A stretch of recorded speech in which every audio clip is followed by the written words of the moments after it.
A Straight Allegiance. By Lucy Maud Montgomery. Will you go to the Cove with me this afternoon? It was Marion Leslie who asked the question. Esterbrook Elliott unpinned with a masterful touch the delicate cluster of noisette rosebuds she wore at her throat and transferred them to his buttonhole as he answered courteously, "Certainly. My time, as you know, is entirely at your disposal." They were standing in the garden under the creamy bloom of drooping acacia trees. One long plume of blossoms touched lightly the soft, golden-brown coils of the girl's hair and cast a wavering shadow over the beautiful, flower-like face beneath it. Esterbrook Elliott, standing before her, thought proudly that he had never seen a woman who might compare with her. In every detail she satisfied his critical, fastidious taste. There was not a discordant touch about her. Esterbrook Elliott had always loved Marion Leslie, or thought he had. They had grown up together from childhood. He was an only son and she an only daughter. It had always been an understood thing between the two families that the boy and girl should marry. But Marion's father had decreed that no positive pledge should pass between them until Marion was 21. Esterbrook accepted his mapped-out destiny and selected bride with the conviction that he was an exceptionally lucky fellow. Out of all the women in the world, Marion was the very one whom he would have chosen as mistress of his fine, old home. She had been his boyhood's ideal. He believed that he loved her sincerely, but he was not too much in love to be blind to the worldly advantages of his marriage with his cousin. His father had died 2 years previously, leaving him wealthy and independent. Marion had lost her mother in childhood, her father died when she was 18. Since then she had lived alone with her aunt. Her life was quiet and lonely. Esterbrook's companionship was all that brightened it, but it was enough. Marion lavished on him all the rich, womanly love of her heart. On her 21st birthday they were formally betrothed. They were to be married in the following autumn. No shadow had drifted across the heaven of her happiness. She believed herself secure in her lover's unfaltering devotion. True, at times she thought his manner lacked a lover's passionate ardor. He was always attentive and courteous. She had only to utter a wish to find that it had been anticipated. He spent every spare minute at her side. Yet sometimes she half wished he would betray more lover-like impatience and intensity. Were all lovers as calm and undemonstrative? She reproached herself for this incipient disloyalty as often as it vexingly intruded its unwelcome presence across her inner consciousness. Surely Esterbrook was fond and devoted enough to satisfy the most exacting demands of affection. Marion herself was somewhat undemonstrative and reserved. Passing acquaintances called her cold and proud.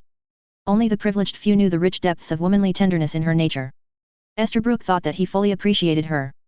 As he had walked homeward the night of their betrothal, he had reviewed with unconscious criticism his mental catalogue of Marion's graces and good qualities, admitting, with supreme satisfaction, that there was not one thing about her that he could wish changed.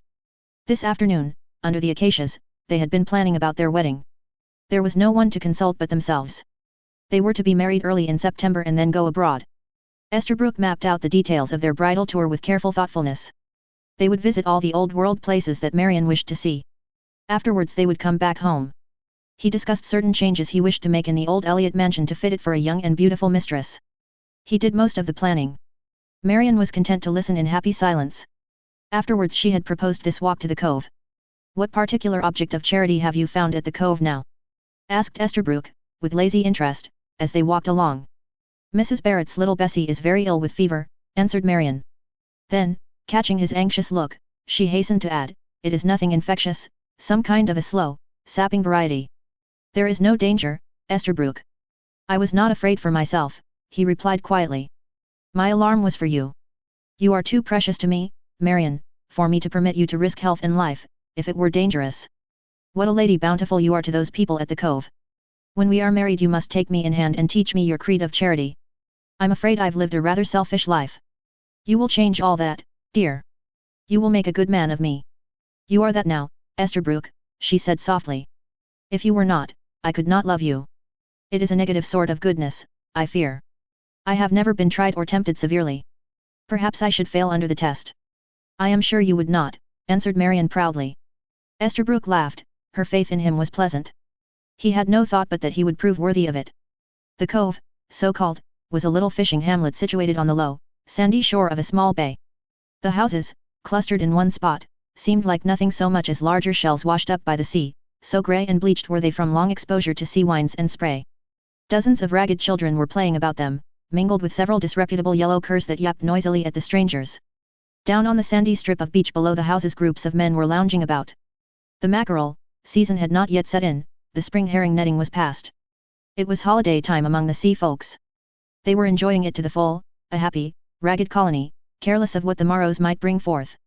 Out beyond, the boats were at anchor, floating as gracefully on the twinkling water as sea birds, their tall masts bowing landward on the swell.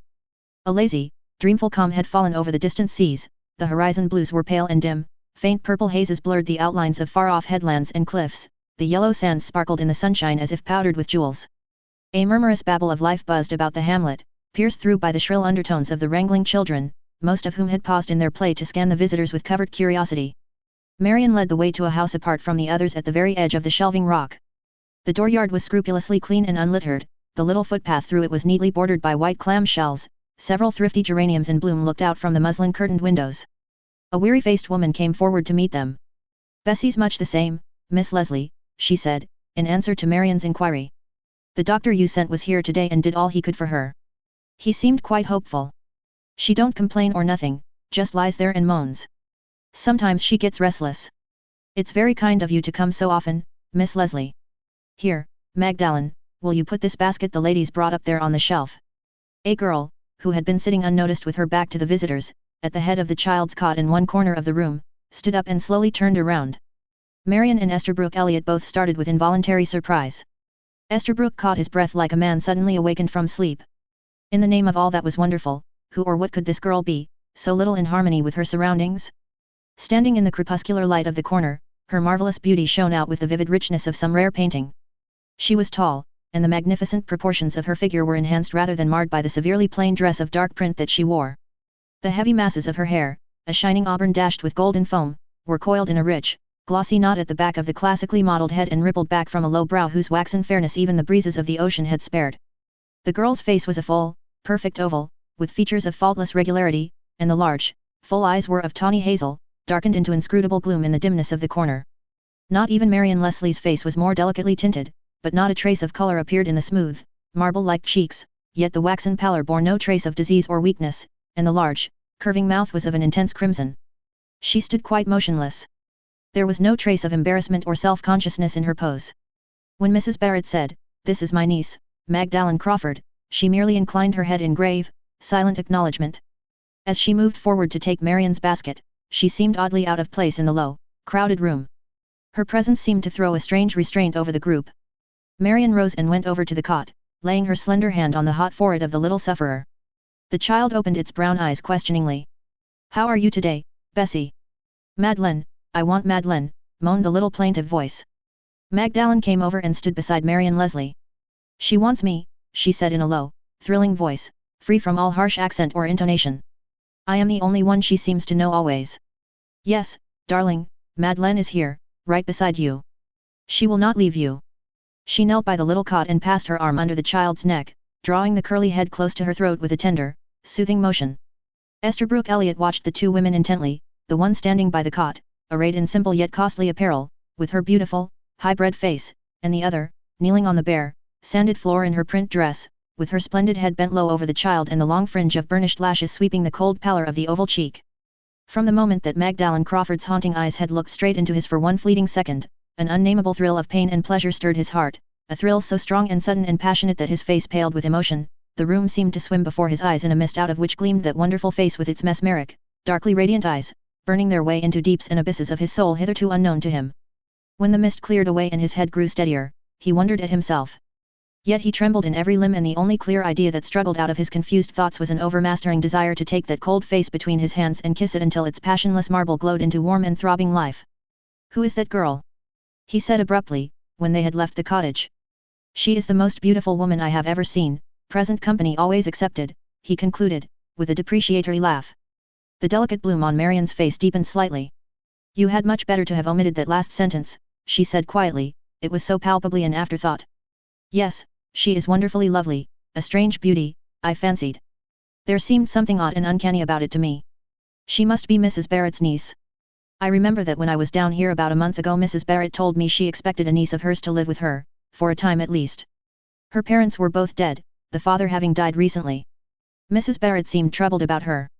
She said that the girl had been well brought up and used to better things than the cove could give her, and she feared that she would be very discontented and unhappy. I had forgotten all about it until I saw the girl today. She certainly seems to be a very superior person. She will find the cove very lonely, I am sure. It is not probable she will stay there long. I must see what I can do for her, but her manner seemed rather repellent, don't you think?" "Hardly," responded Esterbrook curtly. She seemed surprisingly dignified and self-possessed, I fancied, for a girl in her position. A princess could not have looked and bowed more royally. There was not a shadow of embarrassment in her manner, in spite of the incongruity of her surroundings. You had much better leave her alone, Marian. In all probability she would resent any condescension on your part. What wonderful, deep, lovely eyes she has. Again the sensitive color flushed Marian's cheek as his voice lapsed unconsciously into a dreamy, retrospective tone, and a slight restraint came over her manner, which did not depart. Esterbrook went away at sunset. Marian asked him to remain for the evening, but he pleaded some excuse.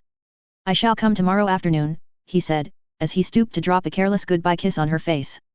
Marian watched him wistfully as he rode away, with an unaccountable pain in her heart.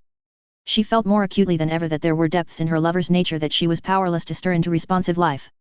Had any other that power? She thought of the girl at the cove, with her deep eyes and wonderful face. A chill of premonitory fear seized upon her. I feel exactly as if Esterbrook had gone away from me forever, she said slowly to herself, stooping to brush her cheek against a dew-cold, milk-white acacia bloom, and would never come back to me again. If that could happen, I wonder what there would be left to live for. Esterbrook Elliot meant, or honestly thought he meant, to go home when he left Marian. Nevertheless, when he reached the road branching off to the cove he turned his horse down it with a flush on his dark cheek. He realized that the motive of the action was disloyal to Marian and he felt ashamed of his weakness. But the desire to see Magdalen Crawford once more and to look into the depths of her eyes was stronger than all else, and overpowered every throb of duty and resistance. He saw nothing of her when he reached the cove. He could think of no excuse for calling at the Barrett cottage, so he rode slowly past the hamlet and along the shore. The sun, red as a smouldering ember, was half buried in the silken violet rim of the sea. The west was a vast lake of saffron and rose and ethereal green, through which floated the curved shallop of a thin new moon, slowly deepening from lustreless white, through gleaming silver, into burnished gold, and attended by one solitary, pearl-white star. The vast concave of sky above was of violet, infinite and flawless. Far out dusky amethystine islets clustered like gems on the shining breast of the bay. The little pools of water along the low shores glowed like mirrors of polished jacinth. The small, pine-fringed headlands ran out into the water, cutting its lustrous blue expanse like purple wedges. As Esterbrook turned one of them he saw Magdalen standing out on the point of the next, a short distance away. Her back was towards him, and her splendid figure was outlined darkly against the vivid sky. Esterbrook sprang from his horse and left the animal standing by itself while he walked swiftly out to her. His heart throbbed suffocatingly. He was conscious of no direct purpose save merely to see her. She turned when he reached her with a slight start of surprise. His footsteps had made no sound on the tide-rippled sand. For a few moments they faced each other so, eyes burning into eyes with mute soul probing and questioning. The sun had disappeared, leaving a stain of fiery red to mark his grave. The weird, radiant light was startlingly vivid and clear. Little crisp puffs and flakes of foam scurried over the point like elfin things. The fresh wind, blowing up the bay, tossed the lustrous rings of hair about Magdalen's pale face. All the rooted shadows of the hour had found refuge in her eyes. Not a trace of color appeared in her face under Esterbrook Elliot's burning gaze. But when he said Magdalen, a single, hot scorch of crimson flamed up into her cheeks protestingly. She lifted her hand with a splendid gesture, but no word passed her lips. Magdalen, have you nothing to say to me? He asked, coming closer to her with an imploring passion in his face never seen by Marian Leslie's eyes. He reached out his hand, but she stepped back from his touch. What should I have to say to you? Say that you are glad to see me. I am not glad to see you. You have no right to come here. But I knew you would come. You knew it? How? Your eyes told me so today. I am not blind, I can see further than those dull fisher folks. Yes, I knew you would come. That is why I came here tonight, so that you would find me alone and I could tell you that you were not to come again. Why must you tell me that, Magdalen? Because, as I have told you, you have no right to come. But if I will not obey you? If I will come in defiance of your prohibition? She turned her steady luminous eyes on his pale, set face. You would stamp yourself as a madman, then, she said coldly. I know that you are Miss Leslie's promised husband. Therefore, you are either false to her or are insulting to me. In either case the companionship of Magdalen Crawford is not what you must seek. Go. She turned away from him with an imperious gesture of dismissal. Esterbrook Elliot stepped forward and caught one firm, white wrist. I shall not obey you, he said in a low, intense tone, his fine eyes burned into hers. You may send me away, but I will come back again and yet again until you have learned to welcome me. Why should you meet me like an enemy? Why can we not be friends? The girl faced him once more. Because, she said proudly, I am not your equal. There can be no friendship between us. There ought not to be. Magdalen Crawford, the fisherman's niece, is no companion for you. You will be foolish, as well as disloyal, if you ever try to see me again. Go back to the beautiful, high-bred woman you love and forget me. Perhaps you think I am talking strangely. Perhaps you think me bold and unwomanly to speak so plainly to you, a stranger. But there are some circumstances in life when plain speaking is best. I do not want to see you again. Now, go back to your own world. Esterbrook Elliott slowly turned from her and walked in silence back to the shore. In the shadows of the point he stopped to look back at her, standing out like some inspired prophetess against the fiery background of the sunset sky and silver blue water. The sky overhead was thick sown with stars, the night breeze was blowing up from its lair in distant, echoing sea caves. On his right the lights of the cove twinkled out through the dusk. I feel like a coward and a traitor, he said slowly. Good God, what is this madness that has come over me? Is this my boasted strength of manhood? A moment later the hoofbeats of his horse died away up the shore. Magdalen Crawford lingered on the point until the last dull red faded out into the violet gloom of the June sea dusk, than which nothing can be rarer or diviner, and listened to the moan and murmur of the sea far out over the bay with sorrowful eyes and sternly set lips.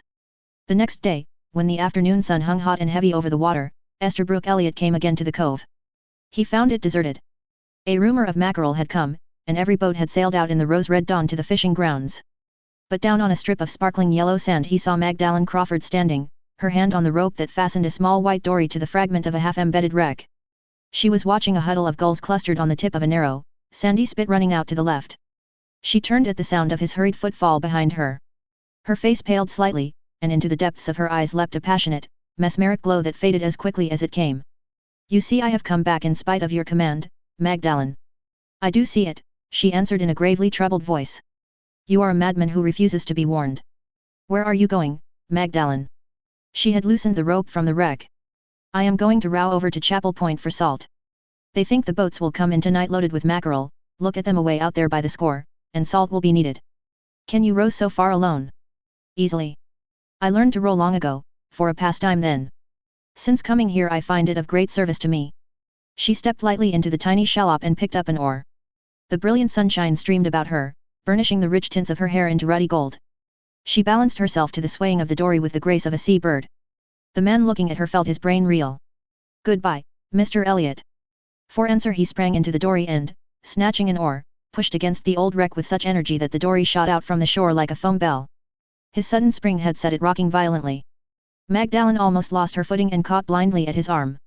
As her fingers closed on his wrist a thrill as of fire shot through his every vein. Why have you done this, Mr. Elliott? You must go back. But I will not, he said masterfully, looking straight into her eyes with an imperiousness that sat well upon him. I am going to row you over to Chapel Point. I have the oars, I will be master this once, at least. For an instant her eyes flashed defiant protest, then drooped before his. A sudden, hot blush crimsoned her pale face. His will had mastered hers, the girl trembled from head to foot, and the proud, sensitive, mouth quivered. Into the face of the man watching her breathlessly flashed a triumphant, passionate joy. He put out his hand and gently pushed her down into the seat. Sitting opposite, he took up the oars and pulled out over the sheet of sparkling blue water, through which at first the bottom of white sand glimmered wavily but afterwards deepened to translucent, dim depths of greenness. His heart throbbed tumultuously. Once the thought of Marion drifted across his mind like a chill breath of wind, but it was forgotten when his eyes met Magdalen's. Tell me about yourself, Magdalen, he said at last, breaking the tremulous, charmed, sparkling silence. There is nothing to tell, she answered with characteristic straightforwardness. My life has been a very uneventful one. I have never been rich, or very well educated, but, it used to be different from now. I had some chance before father died. You must have found it very lonely and strange when you came here first. Yes. At first I thought I should die, but I do not mind it now. I have made friends with the sea, it has taught me a great deal. There is a kind of inspiration in the sea. When one listens to its never-ceasing murmur afar out there, always sounding at midnight and midday, one's soul goes out to meet eternity. Sometimes it gives me so much pleasure that it is almost pain. She stopped abruptly. I don't know why I am talking to you like this. You are a strange girl, Magdalen. Have you no other companion than the sea? No. Why should I wish to have? I shall not be here long. Elliot's face contracted with a spasm of pain. You are not going away, Magdalen. Yes, in the fall. I have my own living to earn, you know. I am very poor. Uncle and aunt are very kind, but I cannot consent to burden them any longer than I can help. A sigh that was almost a moan broke from Esterbrook Elliott's lips. You must not go away, Magdalen. You must stay here, with me. You forget yourself, she said proudly. How dare you speak to me so? Have you forgotten Miss Leslie? Or are you a traitor to us both? Esterbrook made no answer. He bowed his pale, miserable face before her, self-condemned.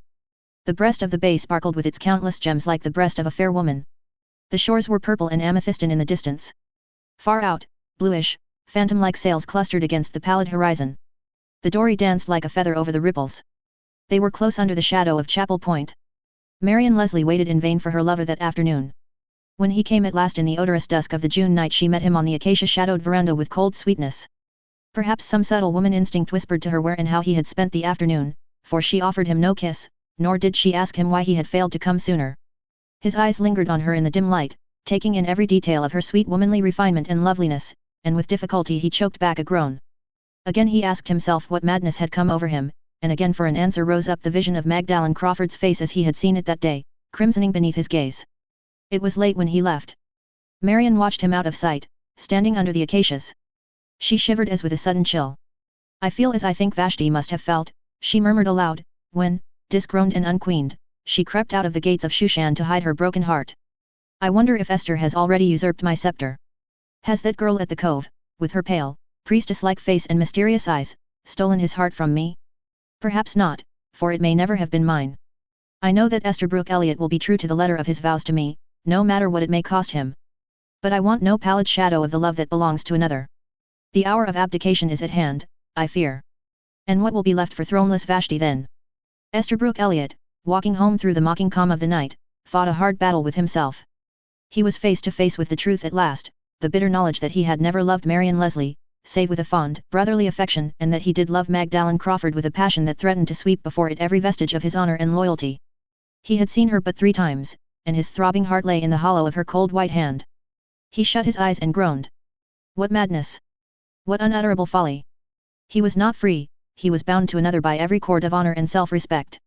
And, even were he free, Magdalen Crawford would be no fit wife for him, in the eyes of the world, at least. A girl from the cove, a girl with little education and no social standing, but he loved her. He groaned again and again in his misery. Afar down the slope the bay waters lay like an inky strip and the distant, murmurous plaint of the sea came out of the stillness of the night, the lights at the cove glimmered faintly. In the week that followed he went to the cove every day. Sometimes he did not see Magdalen, at other times he did. But at the end of the week he had conquered in the bitter, heart-crushing struggle with himself. If he had weakly given way to the first mad sweep of a new passion, the strength of his manhood reasserted itself at last. Faltering and wavering were over, though there was passionate pain in his voice when he said at last, I am not coming back again, Magdalen. They were standing in the shadow of the pine-fringed point that ran out to the left of the cove. They had been walking together along the shore, watching the splendor of the sea sunset that flamed and glowed in the west, where there was a sea of mackerel clouds, crimson and amber tinted, with long, ribbon-like strips of apple-green sky between. They had walked in silence, hand in hand, as children might have done, yet with the stir and throb of a mighty passion seething in their hearts. Magdalen turned as Esterbrook spoke, and looked at him in a long silence. The bay stretched out before them, tranced and shimmering, a few stars shone down through the gloom of dusk.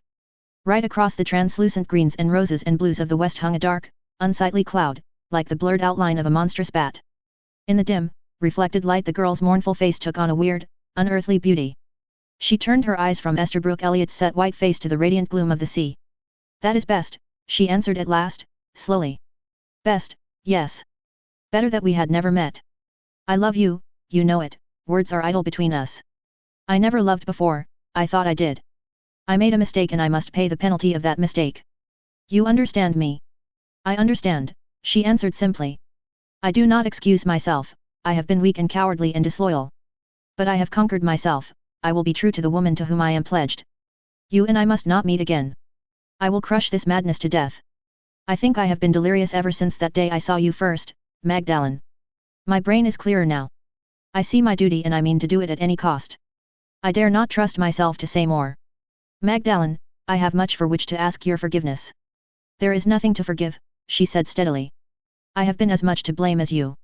If I had been as resolute as I ought to have been, if I had sent you away the second time as I did the first, this would not have come to pass. I have been weak too, and I deserve to atone for my weakness by suffering. There is only one path open to us. Esterbrook, Goodbye. Her voice quivered with an uncontrollable spasm of pain, but the misty, mournful eyes did not swerve from his. The man stepped forward and caught her in his arms. Magdalene, goodbye, my darling. Kiss me once, only once, before I go. She loosened his arms and stepped back proudly. No. No man kisses my lips unless he is to be my husband. Goodbye, dear. He bowed his head silently and went away, looking back not once, else he might have seen her kneeling on the damp sand weeping noiselessly and passionately. Marian Leslie looked at his pale, determined face the next evening and read it like an open book. She had grown paler herself, there were purple shadows under the sweet violet eyes that might have hinted of her own sleepless nights. She greeted him calmly, holding out a steady, white hand of welcome. She saw the traces of the struggle through which he had passed and knew that he had come off victor. The knowledge made her task a little harder. It would have been easier to let slip the straining cable than to cast it from her when it lay unresistingly in her hand. For an instant her heart thrilled with an unutterably sweet hope. Might he not forget in time? Need she snap in twain the weakened bond between them after all? Perhaps she might win back her lost scepter, yet if... Womanly pride throttled the struggling hope. No divided allegiance, no hollow semblance of queenship for her. Her opportunity came when Esterbrook asked with grave earnestness if their marriage might not be hastened a little, could he not have his bride in August? For a fleeting second Marian closed her eyes and the slender hands, lying among the laces in her lap, clasped each other convulsively. Then she said quietly, "Sometimes I have thought, Esterbrook, that it might be better, if we were never married at all." Esterbrook turned a startled face upon her. "Not married at all? Marian, what do you mean?" "Just what I say. I do not think we are as well suited to each other after all as we have fancied. We have loved each other as brother and sister might, that is all. I think it will be best to be brother and sister forever, nothing more." Esterbrook sprang to his feet. "Marian, do you know what you are saying? You surely cannot have heard, no one could have told you." "I have heard nothing," she interrupted hurriedly. "No one has told me anything. I have only said what I have been thinking of late. I am sure we have made a mistake. It is not too late to remedy it. You will not refuse my request, Esterbrook?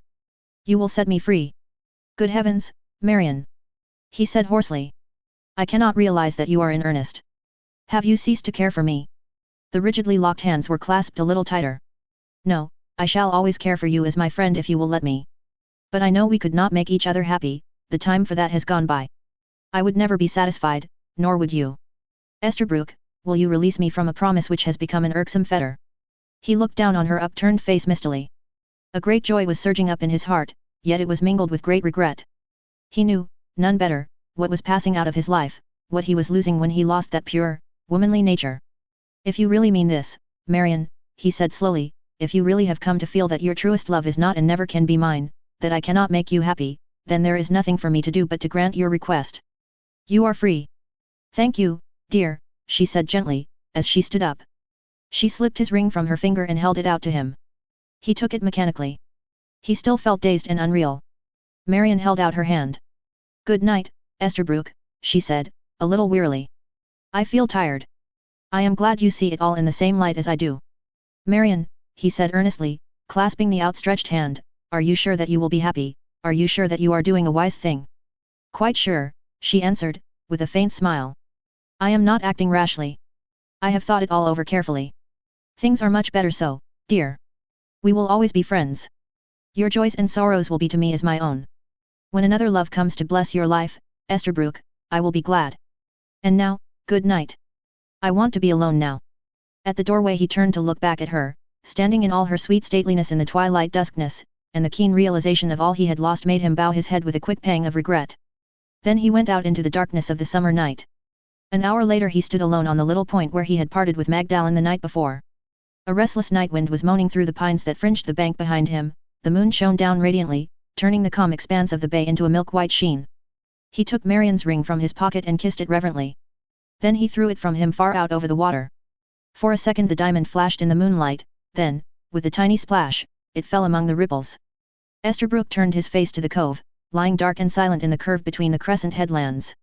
A solitary light glimmered from the low eaves of the Barrett cottage. "Tomorrow," was his unspoken thought, "I will be free, to go back to Magdalene.